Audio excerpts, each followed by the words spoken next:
Welcome back. It's an all new episode of the All Immigrant Podcast. I'm your host, Abin. I'm once again joined by my co host, Vivek, who's had a 14-hour work day today. And he's still looking sprightly as ever. How are you, my friend? And what is your secret? I'm holding up. I That's sleep really well at night. That's my secret. damn. Please give me. I could use these sleeping tips that you have because I sleep very poorly. But man, to go 14 hours on a consistent basis is kind of insane. No, it's not consistent. It's just today, but it's fine. Okay. I'll survive. Um, but I'm really excited for today's episode. We have with us a guest who I know from business school. He was my classmate, and I was very privileged to be part of his cohort. So it is my privilege to introduce you to Bayo Adebogun. Born in Nigeria and emigrated into the United States, Bayo is a seasoned business leader with 25 plus years of experience in project management, healthcare technology, cloud computing, and data security. He is the CEO of VortEdge, a US based company that merges tech innovation with strategic cloud solutions, optimizing costs and maximizing investment value. An MBA from Chicago Booth. He's also the founder of Arebuj International, a Nigeria-based company that is invested into forming global strategic partnerships. Bayo, welcome to the show. Thank you, Vivek. Thank you very much. You've really done your homework with the background, I must say. So thank you for that warm introduction. Thank you so much for coming on, first and foremost. It's a real pleasure to have you on. And whenever we start these episodes, we tend to go back to the start. And yours began in Nigeria, as Vivek established. So could you just take us through what life was like for you growing up in the early days? What are some of the biggest lessons you learned and that you still carry through to this day? And I was just saying earlier before we come and said to you guys that if I were to write this question myself, I don't think I would have written a better question. There's no better place to start but from the beginning, right? And as you mentioned, my life started in Nigeria some 40 something years ago. And as it happens, I didn't know my two parents very well growing up. Like, I didn't spend a lot of time with my dad. I barely even knew him until I was around 5. So I think for a young me that is living outside of the comfort zones of my parent, even not that I had an issue growing up, but just not with my parents, I had a lot of time, to just think and wonder about life and just all kinds of things that you would imagine a 5-year-old will be thinking. And I remember that very vividly that during that time, I used to look at the moon so much because the neighborhood that I was living, is like most part of Nigeria up to today, sadly, is plagued with lack of electricity. So the moon pretty much is like the one global light that nobody takes away. So we usually go out as kids to play, hide and seek, Tales by Moonlight, we call it in Nigeria. And, I often find myself just staring at the moon and wondering how bright and big and what's up there. And I wanted to be an astronaut, right? Mm. So, but as fate would have it, when I eventually met my dad and started living with my dad, I started having, I think I was introduced to a bigger city then. And I realized that, the world that I lived in is way bigger than my little island neighborhood that I was living at the time. And it didn't take me long to realize that Nigeria may not be suited for my ambition to be an astronaut. I need to find something else to do.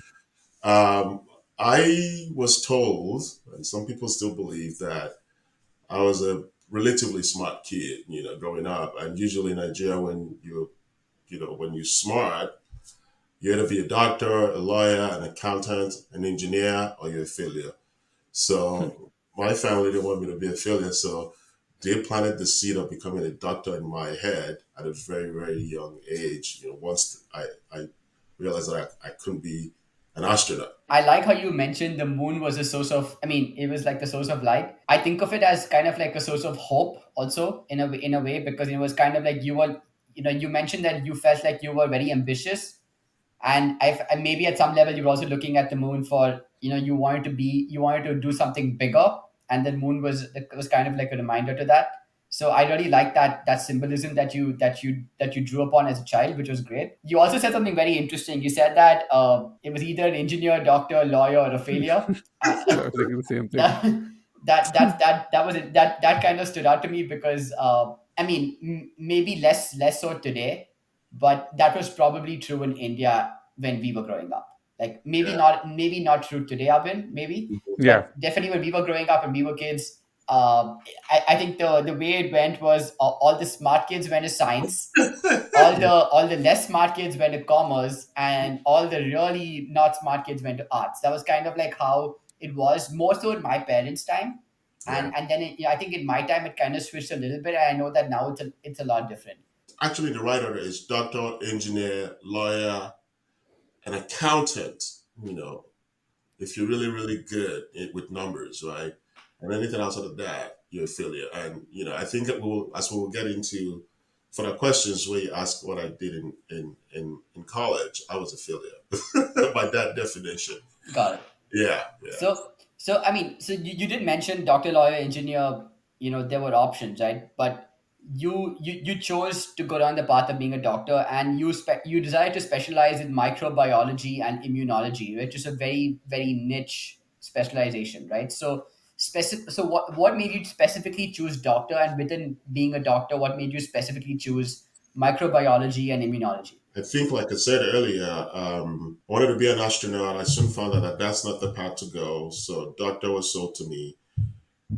Interestingly, in Nigeria, when you want to, the way it is in America, you go through maybe a pre med 2 year or 4 year undergraduate program, right? In Nigeria, you pretty much just go into medical school. It's like a 6 year locked in program. So, and there's also um, a, there's a test you have to take to be qualified to get into the program. And I took those tests, and as fate would have it, I mean, after a couple of tries, I got the maximum numbers that could get me in, but I still didn't get in because, you know, probably as you guys may be familiar with, in most developing countries, things are a little bit more problematic. Yes. And even in America, it's not what you know; it's oftentimes what who you know, right? Yeah. So I was offered microbiology and immunology because I couldn't get into medical school, not because I didn't qualify, but I didn't know enough people to get me in. And so the assumption at the time, or the thinking at the time, was microbiology and immunology gives me some kind of background that will be useful for me to get into medical school. And so that was the idea at the time. But then I got into school and I was like, yeah, medical school, my foot.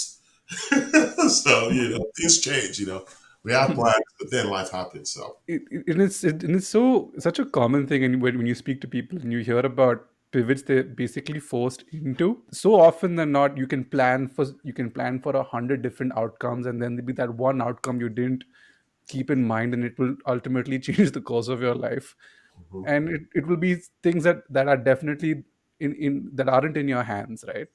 Yeah. So like having gone through that situation and having been through having to pick a path for you that wasn't something you'd planned for.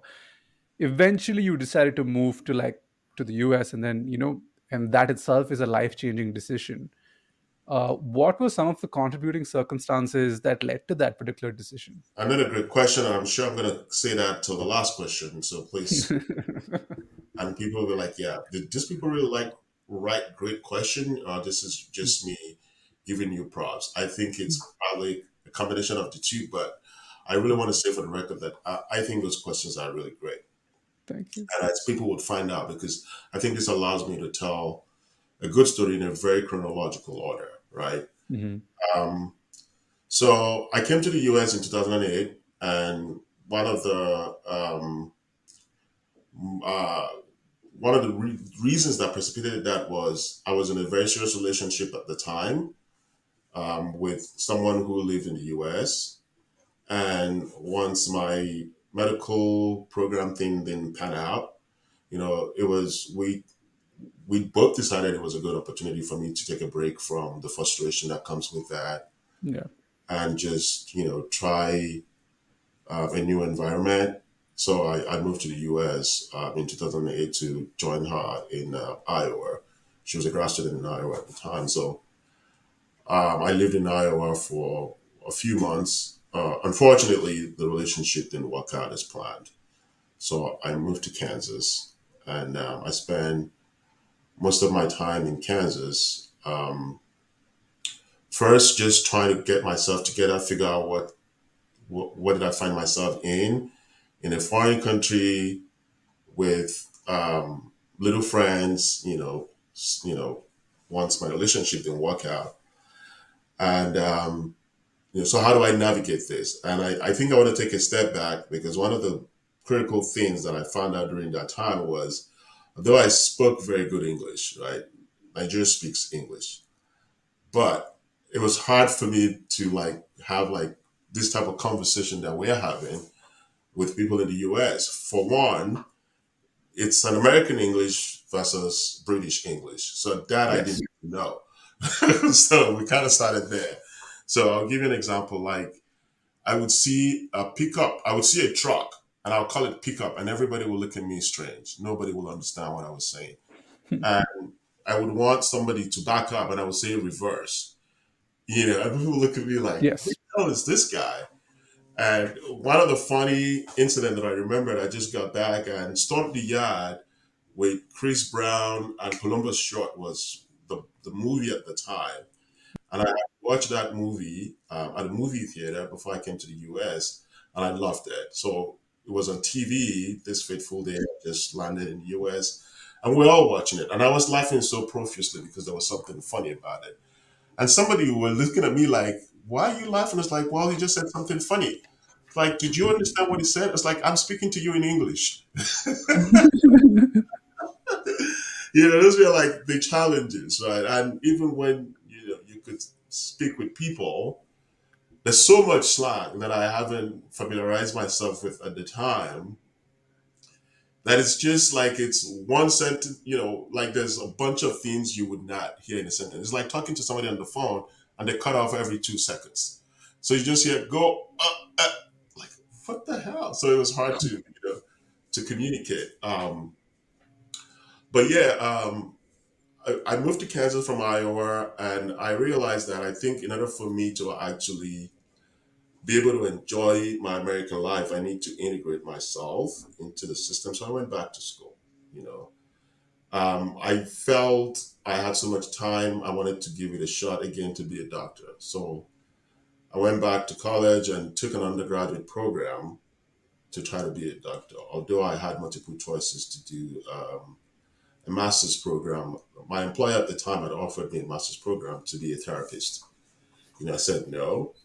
And then even when I got to KU, I was offered an educational scholarship to do a PhD in chemistry. I said no because I was of the opinion that if I took those programs or the scholarship, it would deter me from trying to be a doctor. And I just wanted to be a doctor so bad. Um, but as life would have it, life did happen.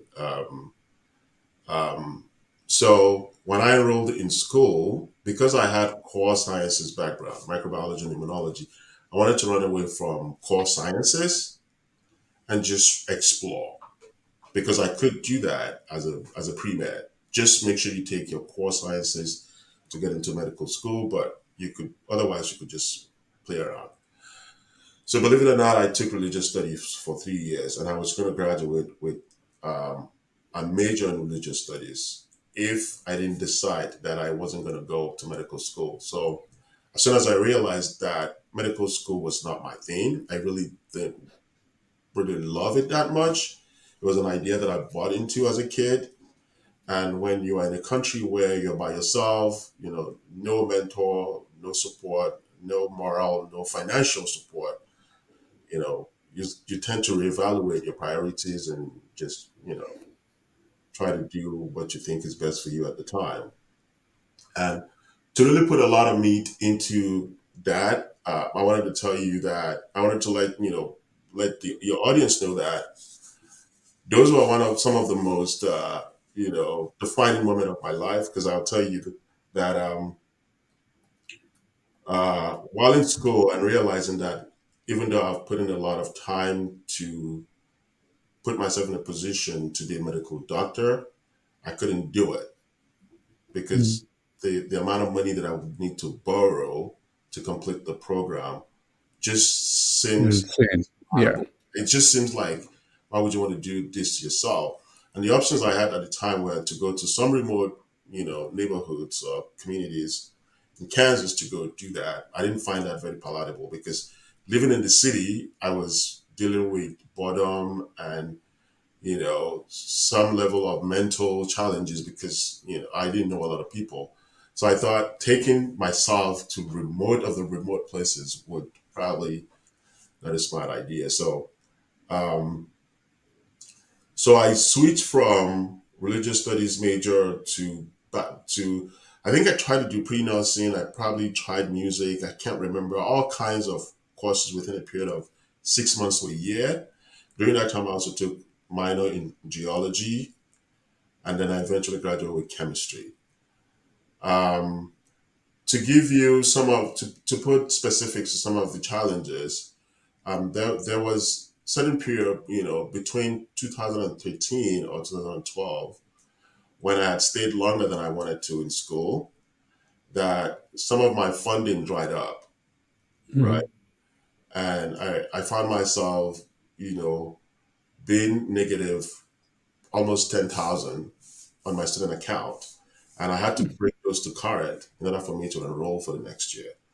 So what did I do? I had to sell my car and almost all my belongings, just to be able to bring that account current, to be able to enroll for the next few years.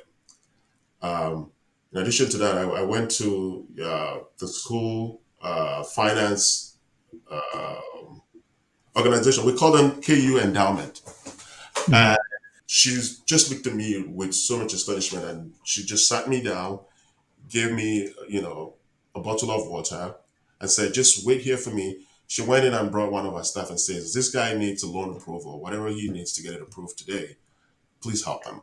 Typically, that process takes more than 2 weeks to some months, but I got approved that day instantly because I looked at her in the face and said, "Hey, you don't know what my story is, but if I don't get a loan so that I can stay in school today, I might as well just be dead."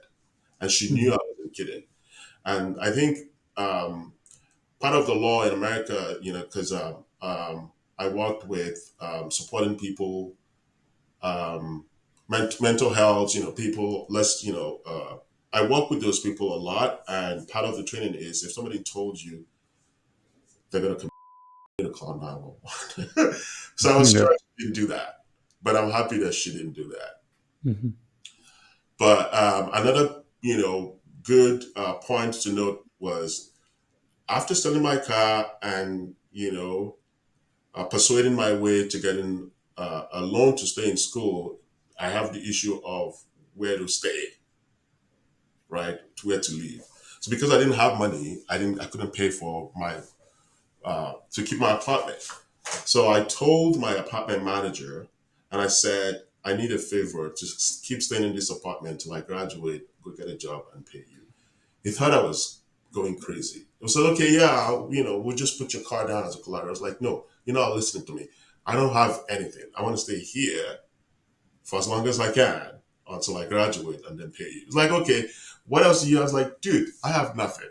I just have the shirt that I'm putting on and whatever is left, plates, whatever is left in my apartment. If you say no right now, I might as well just walk away.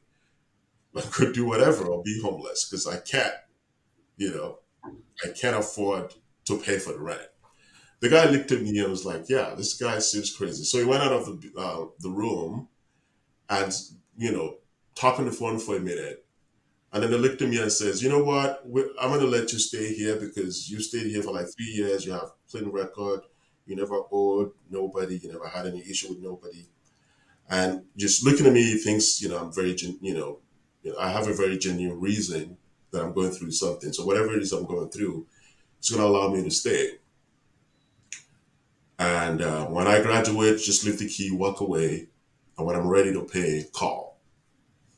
So as I'm talking to you right now, I'm trying not to choke because those are, like I said, it's one of some of the darkest days in my life. Some of the most defining days. So as soon as I said that, I started crying, you know, because I realized that not only would I be able to stay in school, I would be homeless because either one of those things could have killed me. Because if I can't Yeah. get, I wanted to commit suicide, right? And even if I had been able to stay in school, but I didn't have a place to stay, I could become a victim of the weather or just whatever happens during the night in a place that I had no clue. I came from Nigeria when the temperature is like average 90 something, and I'm living in negative 20 something degree temperature. Yeah. You know, there are days, months actually, going into almost year, so that I would run 5 miles in negative 28 degrees temperature, negative 10 degrees temperature, 3 miles, 5 miles to go to work at Enterprise Rent a Car. I got paid $8 an hour, and I'm washing cars in the snow, right? And I'll pick people up at the airport, drop them off at home, all of that. So, yeah, I it's mean super that rough, bro. Yeah. that's been a journey, and I understand people and I get it. When you're in a scenario where things aren't going well, and you're not surrounded by your own people, or like generally an environment that is familiar to you, it kind of almost heightens the scenario or the situation to a degree, uh, to a higher degree than than it usually is. So I fully understand what you went through there. Yeah, and thank you for sharing because that's it's also a lot to share. So thank you for Yes, sharing thank you. that. Yeah, It's sadly, I mean, even though it sounds so extreme, it's not that uncommon for for immigrants when they first move here, especially when they're figuring out their lives, to go through maybe not as extreme, but degrees of hardship, right? Like you went through.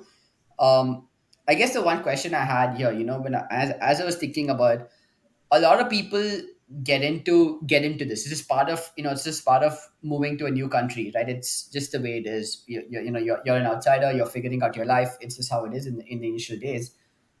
But very few people actually overcome it successfully.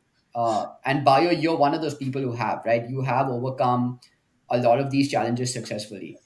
And I know in hindsight it's always a little bit easier to look back and think about it. So I Mhm. guess my question to you is, if you were to look back at that moment, like freeze at that point in time, and look back to what happened subsequently, what would you attribute as some of the biggest um, factors that led to you digging yourself out of that hole and coming back to where you are and actually finding happiness, success? What were some of the things that you believe were in your control, outside of your control, and things that actually worked? And what do you think uh, would have been the best things that would have happened in that moment for you to be successful, or for you to get out of the hole that you were in? I think so. I wasn't prepared for this, but as you were asking me and I was thinking about it, I think the one thing I could think about is hope.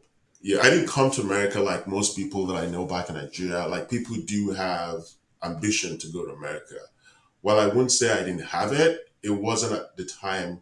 I wasn't planning to come to America when I did. Right, it was my spouse. It was a relationship that I had at the time that kind of made it more compelling. Otherwise, I would not have thought about that. And to give you perspective, I don't know if that's still the case, and I think it is. In Nigeria, people would line up at the US Embassy and get beat up by security agents and all of that, go through a lot of humiliation just to leave.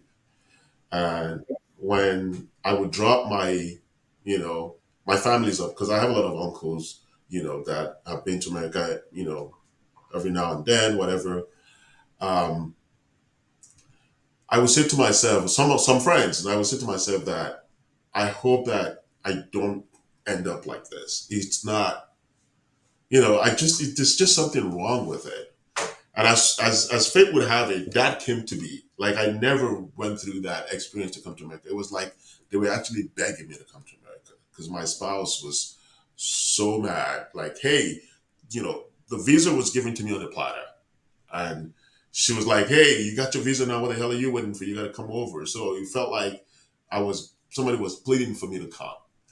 And when I got here, I realized that holy crap, it's one of the biggest element of not having someone from your background, from your family or really close associates. And some people, even if you knew them back from Nigeria, they are in a deep themselves. So we like to call America a rat race, where everybody's trying to pay bills, everybody's trying to catch up, right? To the point that they can only support any other person so little, if at all.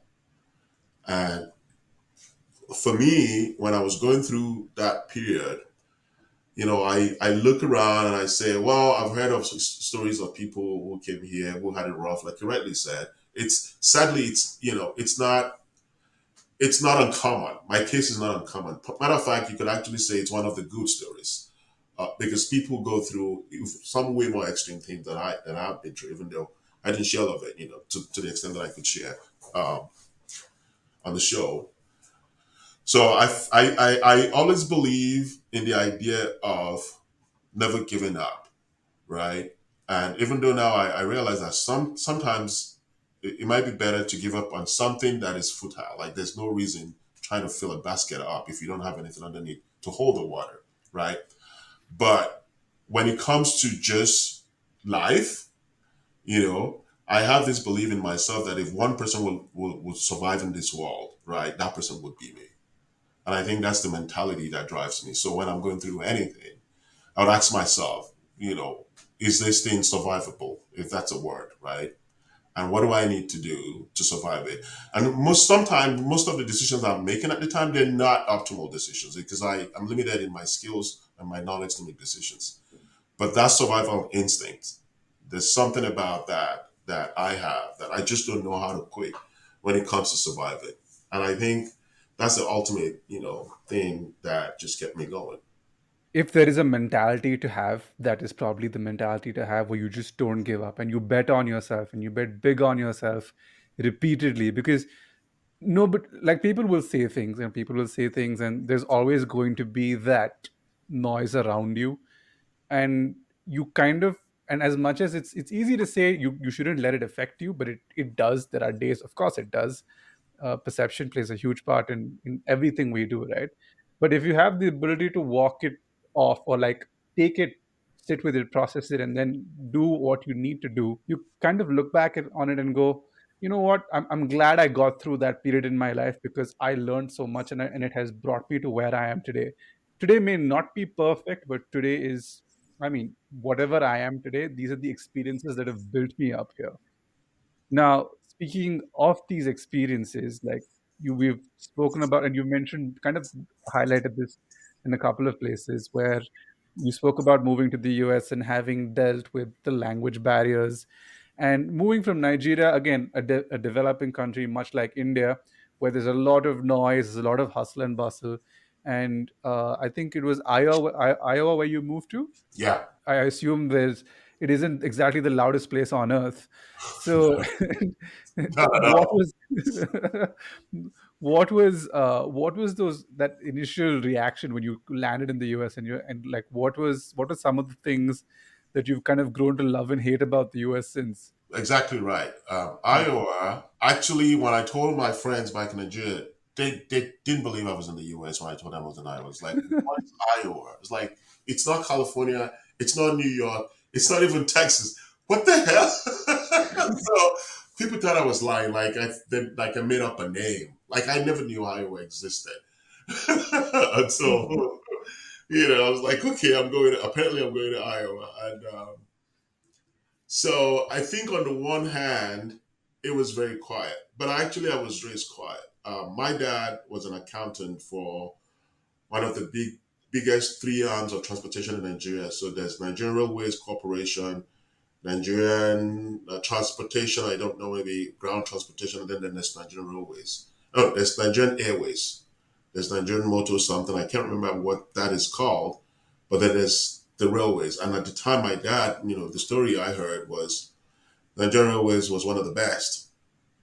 when it comes to getting out of college and wanting a job, my dad never went to college. He was a self-trained accountant, and but he never let not going to college, stopped him from becoming an accountant, first of all, but also rising to a position in one of the biggest company in the country where he was a principal, an auditor. He was responsible for, you know, pretty much all the regional accounts to go investigate, accountability and all that. Because of that, I lived in a very, reserved neighborhood where we call it GRA, government residential area. So it's pretty much like suburbs in America. It's what you call suburbs. So believe it or not, the neighborhoods that I lived in Nigeria, either when I was living in Lagos or when my dad was transferred to the north part of Nigeria, like I lived in Zaria for a while. So I could speak, multiple languages from Nigeria. Um, the homes that I live in Nigeria doesn't look different from the home that I'm living now in Texas. So when I went to Iowa, it was very quiet compared to Lagos City, but it was pretty much similar to the kind of environment that I was used to. And I think that played into my how one of the reasons why I did okay in America during my tough times because I was like a country kid anyway. I was a country person. So, and I till today I still see myself as a Midwestern person, even though I love Texas. This was my family is. Texas gave me a lot, but I tend to see myself as an Iowan, as a Kansan, because it's like small town, middle America, families. It was like suburbs. Everybody knows everybody. Everybody's friends with everybody. Once you get to know people, and they're pretty nice. That's what I love about America. And as I get older and become more responsible, aware, informed, I'm missing those type of relationships because I believe that our political conversations is getting more heated. That Yeah. people are shifting away from the idea that I will disagree with you, Vivek or Albin, right? Yeah. But we're still friends. Like, hey, I Yeah. don't have to agree with whatever crap you are saying to me, but we're still gonna go out and get a beer or play cards or whatever. And I think that is becoming a little bit less now. Like once you go beyond a Democrat or Republican, you realize that almost everybody pretty much have similar background. They want something. They want similar things for themselves and their families, Hmm. right? And that's one of the things that I'm missing about America. That's the things that I love. That even though I had challenges in my early days to settle in and get the type of support that I need, but once you get into once you adapt into the system, you tend to see, especially Middle Americans, like the heartland of America, like the Midwest. It's a very beautiful place. Like the people that I've met there, the friends that I have there in my days in Kansas, we're still friends still today, like almost 20 years over. So Awesome. I mean, well said. And when I first moved to the US, my initial experience was also in the Midwest. It was in Kentucky, so I have a very similar perspective on the Midwest being truly amazing. So I really that was a great answer. Thank you for that. Um, so I'm just going back to that to that bio again, right? The kid who moved from Nigeria, right? And here you were, you had just graduated from college. You said you went back to college, in the US. You finished that. mhm. You started working as a program manager, and you did a few similar roles for a few years. I know you also did some work in Nigeria, right? So how did you find working like more on the professional side? How did you find the professional life in the US compared to the work experience in Nigeria? At the time, I think when you moved, the US was touted as a land of opportunity, right? So how did that professional life compare or match up in your experience? I had an exposure to entrepreneurship early, even though we didn't call it that at the time. My grandmother was a serial entrepreneur. So when I graduated from high school in 97, I was given the task to manage a series of businesses that includes, she was a major distributor of cement, wholesale distributor. I managed those businesses. as a 17, 18-year-old kid. And I did terrible. Not only was I so generous with the money, I had no clue what accounting was. I used most of that money to look good. It was during the time that I started working out. I was eating healthy. I wasn't saving. I had no knowledge of taking good care of money. So, but I ended up going to, as a punishment, I got into project management as a punishment. So when I had that encounter, my family wanted a way for me to learn. And they said, well, okay, you've not started going to college, so you're going to earn the money that would fund your college. So I was asked to go learn, to go assist somebody who turned out to be my mentor at the time. And he had just gotten a project from Lagos State government, and he needed somebody to manage that project. So we've tried a few things, and I was not successful at those until I was given the role to manage, the project. And it was a big project at the time, even though I wasn't really paying attention to it. It was an IMF sponsored project. I think it was around 2021, 2022 that I actually grew into the project. And I was managing high level stakeholders conversation between government, investors, banks. I made a lot of friends. I think that's where I developed this guy that I am, that a lot of people see at Booth. Because, it just came on naturally at the time. I talked to a lot of bank leadership, government leadership, and contractor leadership. So I was kind of like the glue that held the center. And I was very, very successful at that job.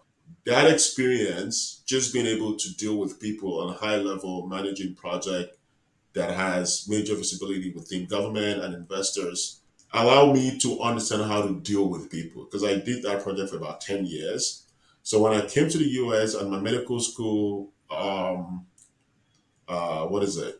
ambition didn't pan out as I wanted, it was easy for me to pivot back into project management, right? Only that this time I spent a lot of time getting acquainted with technology more than I had. I was lucky as a kid, my brother owned a computer school, so I helped clone those computers. At the time, I just do it for fun, right? Mhm. But that raw knowledge of understanding what technology was at the very, very basic level, made it a lot easier for me to learn cloud infrastructure, to core and to understand the fundamentals of integration, but most importantly, just to be able to manage conversations between multiple people, right? And I think if I would compare the two, I would say a lot of us that comes from emerging economies, I like to call it these days, we have a lot of skills that we don't give ourselves credit for. Because if it's not somebody hired you and locked you up in a cubicle, right, you don't think those experiences count, right? Yeah. And there's a lot of things that I do now, that came naturally. They were because, I had built those skills. Even as early back as 13 years old, when my dad would wake me up 5 a.m. in the morning to go walk with him, just because he wanted me to have that understanding of what it means to be an earner, right? So the way I would characterize it is that there's a lot of structure and formality in how American corporate life works. But in emerging markets like private equity, right? It's like, just make sure it works and keep going, right? So, It's interesting, and I think it kind of really dovetails into like our next question, because using these product management skills, having worked across a series of roles, you kind of started a few companies between 2020 and 2024. And what was there always this entrepreneurial itch that you wanted to scratch? And how did the MBA tie into all of this? entrepreneurial, I didn't really know what that word was until probably about 10 years ago. The entrepreneurship journey came to be sometime in 2019 when I got a job at Rackspace, having worked in different sectors, healthcare, whatever, boutique consulting, um, And I was working with Rackspace, and then I met this very good friend. We're still friends today. He's actually from India. He has like 25 years of programming experience, and he's a serial investor in emerging economies. So once we connected, he said, "Hey, you're a very good project manager. I'm a very good programmer. I invest in a lot of startups in emerging economy, especially like places like Nigeria. Why don't we think of a business to do?" So we spend a lot of time just researching. He's so good at research, and he was the first person that actually called my attention to the problems in Nigeria. I'll give you an example. Nigeria is about more than 200 million people. Yeah. Like, roughly 70% of those people are within the ages of 45 years old. 70%. I mean, the data may be skewed here or there. I didn't check it before I came on the call, but there's a huge chunk, like a huge chunk of Nigerian people that are young, and a lot of those people are not very educated, so they couldn't contribute to the economy, so they're unemployed. And so the more we did that research, the more I became familiar with the level of you know the economic mess that we're in, you know, and as we talk more about the idea, I became more excited about it than he was. With the startup, it was called Easy Ride. We actually applied to YC. We didn't get into Mm. YC, but we got a huge, we got a major, what was it, commendation from, YC. I, I don't know if that's what they wrote to everybody wouldn't make it, but it was really encouraging. Like they were very specific about the things that we could have done differently, and there were very few of them. Mhm. You know, and if I mean I feel like if I applied to YC now with with the knowledge that I have, it would be easy. But at the time, I had no clue what I was doing, and so that feedback actually made me feel like, whoa, so I could potentially be an entrepreneur. So when my friend and I got into this idea of how can we make money out of Nigeria while giving back to local community, because we realized that there's a lot of potential for money, but there's a lot of young people that are in dire need of economic, they are in dire need of economic issue, and they just need the support. Um, so so when COVID happened, it made the budget that I had for those type of funding go up, and my income didn't go up. So that was the first domino for me that COVID was going to be bad, because those people started asking me for money that I didn't have, right? So another thing that happened was I was dealing with mental issue for myself, because lockdown takes away the ability for people to engage and interact. Yeah. So, and it was a lot of managing a lot of issues. So to try to solve that problem, I called my friends that I went to undergraduate college with. One of them was actually an MBA student, while the rest of us are undergraduate. Because keep in mind, we all did. I did second degree. I did my undergrad twice. I think there's a couple of my friends that did their undergrad twice. We're just like undergraduate things, programs. But so I got the group together and said, "Hey guys, COVID seems it seems like COVID is going to be very bad. So how can we survive this?" So we agreed to be talking every week just to catch up, so that way we don't, we can help each other.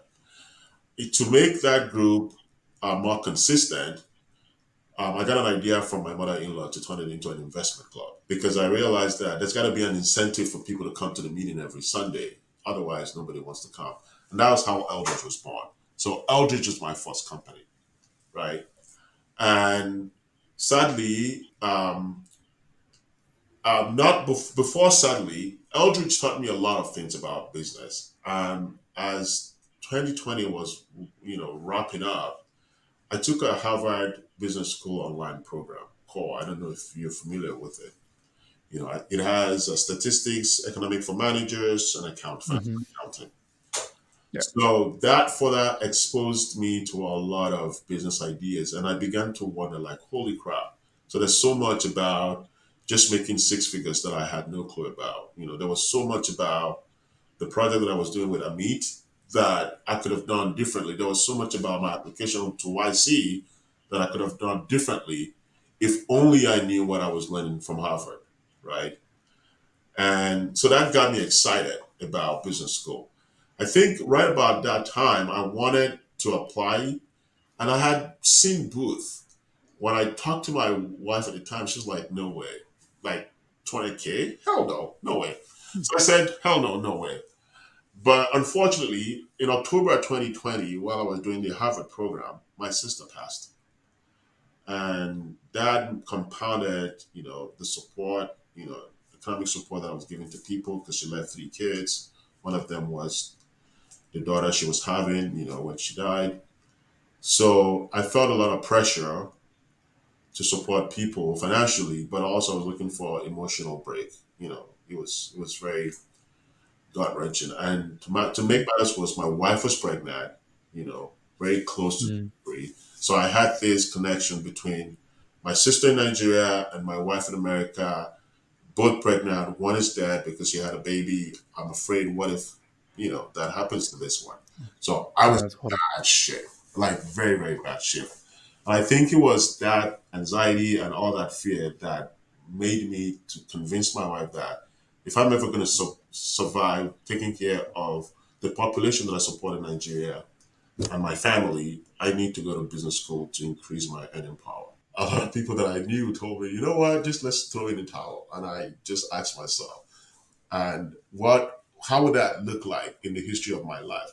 It's not about what people say, it's just about what I put my mind to do in life. And is it something that I can do or something, that I don't want to do? Or is it even worth to do with it? And if all the answers to that says yes, yes, yes, I find a way to do it. And I use a combination of my investment community, through the people, the Eldridge that I formed to raise money to support people in Nigeria. So I use all that material as my thesis for both to say, hey, I support a bunch of people in Nigeria. I have, a narrative of what happened in COVID and how COVID impacted my ability to support those people, and said, hey, I want to go to Booth so that I could, you know, become a business leader in technology. And upon my graduation, hopefully long term, uh, I could be a force that galvanized people together to do good. That was it. Right. That was my thesis for Booth. Thank you. That was a great story, and thank you for sharing the history behind it. It was very helpful for context, and the overall it fits overall. So thank you for that. Um, I think I have one last question, and it's just like I'm going to combine two parts. It's going to be a two-part question. The first part of my question is, if you could give one or two pieces of advice to Nigerian immigrants looking to make a better life in the US, what would that be? And the second part is, you're obviously a father of two children that you're raising in the US. How do you bring in the best of both worlds as you raise them in America? So thank you. Great, great, great questions. So the first question I think is to tell people that the grass is not greener on the other side if you're not willing to be a gardener and make sure you water the hell out of that garden, right? So in America, I think there's this assumption that when you get here, you just all of a sudden becomes rich, just like that. No, you actually have to work your butt off, like even way more harder, because you potentially wouldn't have any support like you would have from your native country. And that's one of the first things that I realized when I first came to the US. As a kid in Nigeria, even as an adult, when I go broke, I can call my friends. They can buy me food. I could go to their houses. I could go to my mom. I could go to my dad. I could go to anybody, right? But in America, you can't go to nobody. It's either you get the food or you don't eat. You're on your own. So the assumption that the grass is greener on the other side is a very huge false narrative. It would be greener if you're willing to be a gardener and water the hell out of that garden. Then it will be greener. Otherwise, it's as dry as a freaking desert. And the second one, I think that has to do with how am I navigating managing two kids in America, with my background. I think it's a challenge. I think there's a lot of, again, learning to understand the similarities and differences between my upbringing and their upbringing, one of the things that I notice is I'm very jealous of them. Not jealous, envious of them. Like they have life so good, you know. Like, you know, if somebody gave me a blank paper to write my life history, I would not, it wouldn't be this good. And the scary thing is this is like the baseline for me. Like this is just my life starting out. Like if I have another 10 years, another 15, another 20, I'm afraid of what I could do in terms of good, in terms of the amount of power that I have. It doesn't matter how the way America looks at me. I know, you know, I know what it took me to get to the point that I got to before I got into Booth. And I know what Booth means, regardless if I don't have any other opportunity anymore. Like there's certain skills that I learned from Booth that can change my life for better. So I'm excited to see what that's going to look like, right? So, um, so I think the point was if I were to write a blank, if somebody gave me a blank paper saying write a story, it would not be this good. But even then, when I look at my kids, I'm like, wow, this guy's life is so good. But it's not their fault that I got dealt a hand that that nature dealt me. So I'm constantly trying to balance the idea of let them live their lives, have fun, but still be able to instill the basic understanding of the fact that life is not, you know, it's not a bed of roses. It's not always green on the other side. Like no matter how good you have it, you have to train yourself mentally, sometimes even physically, actually physically, for the days when things are gonna look different than you expect them to be. So what do you do, right? So for me, that's the challenge. But I'm really happy to have been able to learn, from the experience at Booth because it kind of showed me that where there are some people on the very high side of the spectrum that will probably never know what it means to struggle for one day for basic things that some people need to live, like food, like water, like Yeah. clothes, like security, right? But there are people who may not have it as bad as not having food, right? But they go through a lot just to get themselves to where they can put in an application for Booth and they will be considered as a qualified candidate. And I think for me, Booth is one of the most prestigious schools in the world, University of Chicago Booth School of Business. But the biggest thing from that experience for me by far is the opportunity to connect with those people. Because just listening to people talk about their lives, knowing that somebody's from India, somebody's from Taiwan, somebody's from China, from Nigeria, from Detroit, it doesn't matter. There's something that connects all of us together, you know, regardless poor, rich, or whatever. So I love that experience. And I believe that when I look in the mirror and said it doesn't matter what life deals me, I am very confident that I'm gonna have so much fun in my life is because of that experience of engaging those people and learning from them that all along I've actually been doing things right. Right. I just need somebody to let me know that I'm not alone and there are people like me and even us, we can make it in America and we will make it in America. Awesome. I agree. Thank you, Bayo. That was a great. I mean, great podcast overall, but great way to end it. I really like the strong finish. Um, I think that brings us to the end of this episode. I want to thank you again for being a guest with us. It was a great episode for me. I there was so much to reflect on, so much to learn, so much to remember. For me, some of the key things that I remember from this conversation were where you spoke about. I mean, where I brought out dreaming big, searching for the light, like you did with the moon as a child. Never give up, of course, right? The other thing I took from this was sometimes winning is saying no to things that you don't that don't resonate with you because by doing that you're actually opening it up to something bigger. And here I'm referring to the business opportunity to run that business that you turned down in many years ago. The other thing you mentioned, which I found very interesting, was optimize what exists, but also try to create new things. Right, the two sides of the coin, which I found very powerful. And the best for last, the grass is greener on the side that you water. I absolutely love that. So Yeah. thank you for that.